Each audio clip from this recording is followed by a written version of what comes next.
Okay guys, finally down to the last video of this little mini series on the different gear I use. I'll start with this shit belt. Yeah, this is a shit belt. This, in my opinion, this is a complete piece of shit. This is the worst fucking $20 I ever wasted. Now I'll start with what, I don't even know where to really start. I guess I'll rant first about this belt, why I bought it or whatever. Okay, so there's different types of belts you can buy. There's Velcro belts, which unfortunately I don't have any of those anymore to show you. But they could basically look the same, except instead of like clipping, you'll see right here, clips, whatever. Instead of having those clips, you'd just have Velcro, and you'd basically just strap, good to go. That's basically a Velcro belt. Now, this belt is like, I would recommend more for like a beginner, because when you're a beginner, you don't want that much support coming from the belt.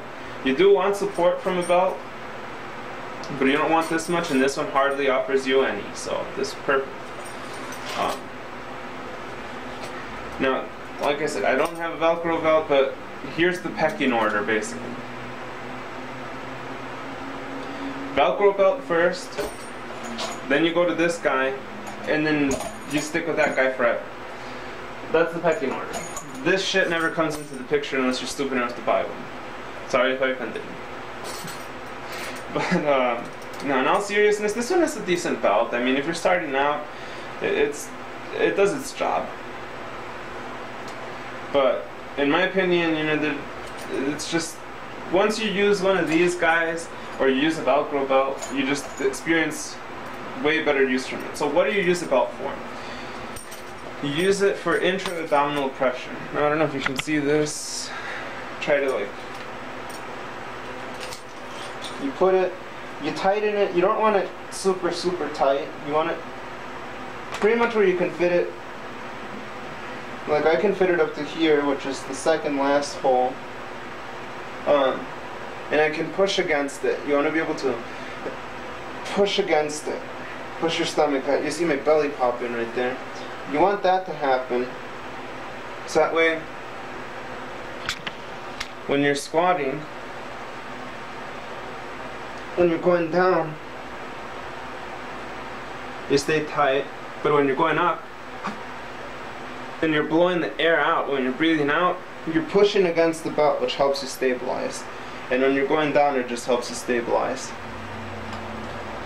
Now, that's basically what a belt is for. A belt is just for intra-abdominal pressure. It just helps you tighten up your core a little bit more, helps you have something to push against so you can use your core.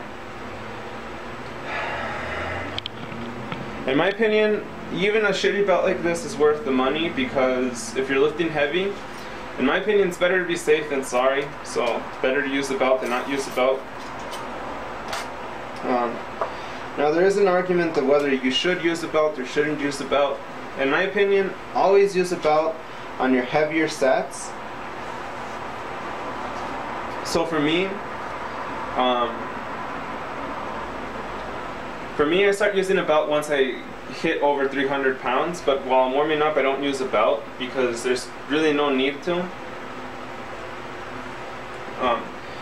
And also there's a little belief that you don't use the belt for your warm-up sets, you're at least using your core a little bit and kind of training it so it can handle that weight. What was I going to say?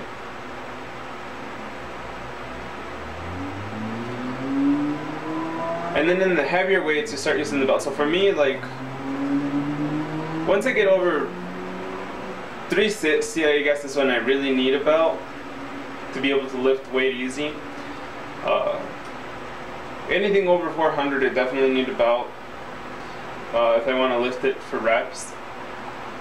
And just because it's like, for me, that weight's like really heavy, it's like it's dangerous for me to be lifting without a belt. Now, why would you want to lift without a belt? Basically to train your abs to be strong. Although there is one argument against it, and that's you can train with a belt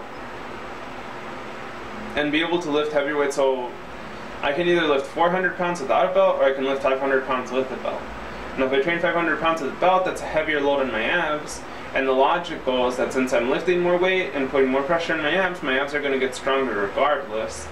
So when I go beltless, I'd be able to lift 430 rather than training beltless and being able to only go 400, and then with the belt I'd only be able to go 440 because I'm not used to using a belt. It's kind of like one of those things where if you don't train with gear, like, then you don't get used to it, and so that when you actually use it, you don't get much benefit out of it. And people think that, you know, you just automatically add a belt and that automatically adds 100 pounds to your lift. And no, you got to get used to being able to use the belt, and then once you're used to it, you'll probably get some like 50 pounds out of it.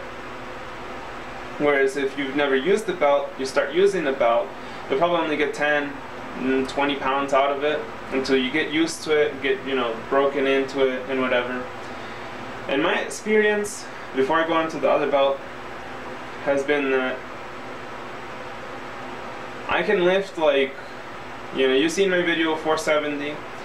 I can do that with a belt, and then I can do 430. I can do 430 without a belt, and that's without ever really training beltless. Now, if I were to train beltless, I wouldn't be able to hit 470 yet. I'd probably be maybe 440 for my max. So, you know, the 10-pound difference or whatever, not really a big loss for using a belt or not using a belt. But I've always kind of trained with a belt. And also it depends on you too, real quick note. It depends on you when to start using your belt in training. So, say your max is like 300 pounds, you know, it's all relative. For me, I usually start using it once I get over 75% of my max. So I think that would be maybe like 240 or something. And that's when I'd start using it. On deadlifts, one thing on deadlifts, I'll go real quick into that. On deadlifts, I'm kind of iffy on using a belt. I don't like using a belt on deadlifts because I find that it gets in the way. But it does help intra-abdominal pressure. Like, see, for deadlifts, I probably use something more like this, where it's thin on the front. Although that's not really secure for you either, because you got this thing which will throw off your leverages and whatever. So I don't know. It's up to you to use a belt on deadlifts. But I use one. I find the benefits of using it are better than not using it, even if it is a little inconvenient. Alright. Man, I'm sorry about messing up the video, but Velcro belts. I'll talk about Velcro belts real quick. So Velcro belts, I explained it real quickly. They're like this, and you basically just put it over and it's good. Now, I had this Nike Velcro, which is like the back is a lot bigger and it helps you not round your back out so much, so it really kind of helps teaching technique to yourself, and I like that belt because of that. It was probably like 30 bucks. And I'd recommend using that belt for beginning. And it's really good up to a point. The Velcro kind of comes off after a while, so after a while you'll probably want to switch to a better belt. And that's what brought me to this guy. I was using my Velcro, and then, you know, it started giving out, no good anymore, so I got this one. And this one is like a real powerlifting belt. Now, this is pretty much just for squats and deadlifts. Also overhead presses. You don't really want to use it for too much things. Like, you can't use it with cleans, Olympic lifts, because it's too bulky, it's too big that it'll get in the way. And then you're better off going beltless. That's why you never see me using these for Olympic lifts. Now for these, you want to get it pretty much as tight as you can.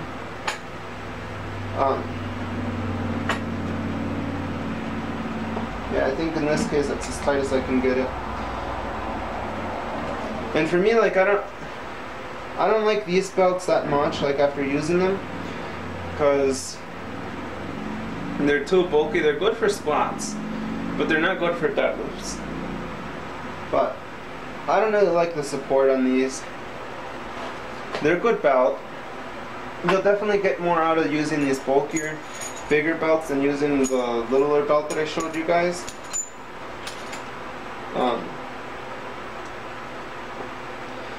But the other type of belt that I don't have that I'd recommend, although I didn't get it pretty much because I'm scared of getting it, is the lever belt.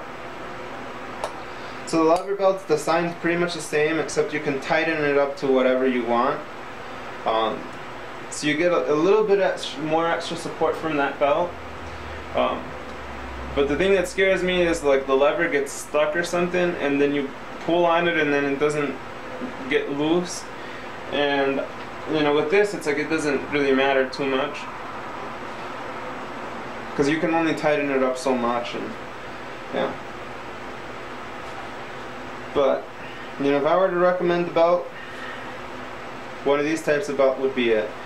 I forget where I got this belt from, otherwise I'd mention it to you, but this is a real good belt. You can't get anything better than a powerlifting belt like one of those. Anyways, that's it for all the gear I use. That's you know, belts, everything that I've covered. If you like this little series, like the videos, leave a comment in the comment section what type of belt you use, your experience using belts, whether you use belt or don't use belt, and subscribe if you haven't already. Thanks for watching.